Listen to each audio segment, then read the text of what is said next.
Michelle Edwards, the creator of YogAlign and FitAlign posture training.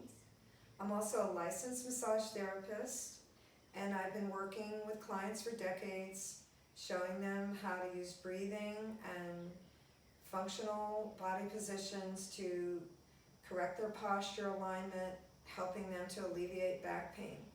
Apparently 95% of pain in the body is a result of misalignment, and misalignment is controlled by your posture, which is a software in your brain. So in order to change your posture and your movement habits, you have to change the way your brain is wired to engage your muscles to make you move. So if you go to the YogAlign website, you'll see a lot of information about how we do this.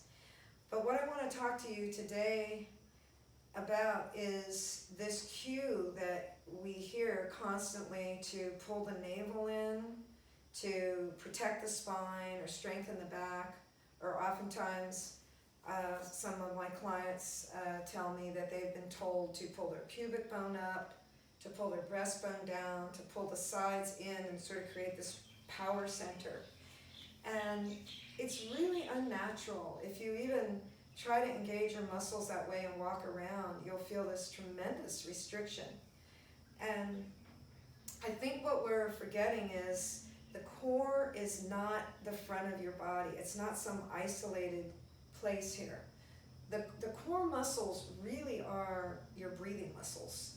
And you breathe with your entire trunk area. Now your core muscles are the muscles that connect your rib cage to your hips, and they would include your psoas group, your transverse abdominis, which wraps around horizontally, your internal and external obliques, which connect right to the rib cage muscles, the intercostals, and also your six-pack, your rectus abdominis. And I would say the core would also include your glutes here, your erector muscles, and all the different muscles of the back that string your sacrum to your cranium and keep your arms from going forward. There's many different lines of pull that create upright posture and a strong core. So it's not just the isolation of the navel into the spine. And when you do that move, where often people are told, pull your pubic bone up, pull your navel in, you'll see as I do that, it starts to flatten my sacral curve. And the sacrum is the base of the spine. This creates a 30-degree, like an archway, a tilt, that creates a natural shock absorber, which you really need. You don't want to lose that tilt, because your head will go forward and your spine will no longer undulate. So it's really important that you avoid exercises that reverse this lumbar curve. So that would include pulling the navel to the spine, tucking the tailbone, any type of sit-up or ab exercise that takes your pelvis posterior, any exercise where your knee is lifting higher than your hip, so that you're touching your elbow and your knee.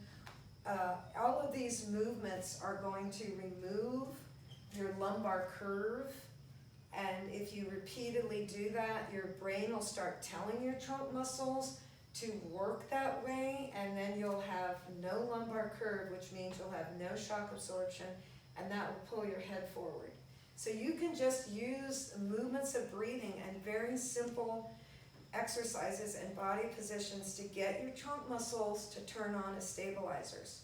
So let's do a little exercise so I can show you the difference between using the outside of your body, such as navel pulled in, and using the YogAlign technique and something we call the exhale. So you're basically exhale with a sound like an S, if you want to try that, like S.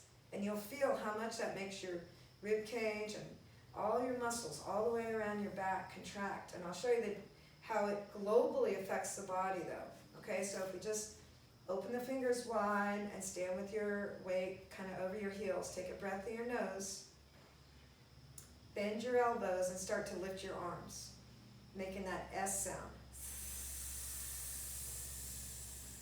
So my arms go up easily. So let's try it again. Just start from the bent elbow position. So inhale through your nose. Start to make the exhale. And lift your arms. So I don't feel any fascial restriction. Remember, any movement you do reverberates through your whole body. Now, I'm going to pull my navel in. I'm going to ask you to do the same. And we'll try to lift our arms and see the difference. So you can feel it. Because your body tells the truth. Pulling navel in. I get to about there and I can feel that restriction. I can force my arms up, but by pulling your belly in, you're also going to restrict the movements of your arm because your hand is strung right to your abdomen. There is no separation of tissue. For instance, if I make fists with my hands and try to breathe deeply, I can't. If I open my fingers, I can breathe very well. So we have to be thinking about this when we do exercises. If you're holding a weight all the time, you're going to be shortening your chest muscles. And if you look at the body in terms of the strength of contraction and the strength of expansion, expansion is more related to inhalation and to lift and to elongation, and contraction is more related to exhalation. So a couple things to think about is maybe you need to inhale when you go into some sort of exercise rather than exhaling. You need to think about the position of your hands, but also avoid trying to keep your belly pulled in. So avoid that navel to spine cue and instead use the movements of breathing. We have many breathing techniques in YogAlign that enlist your trunk muscles to work as stabilizers. So go to my website and check out what we've got, and also the teacher directory. There's YogAlign teachers all over the world now. And feel free to contact me with any questions or comments, and wishing you a pain-free day.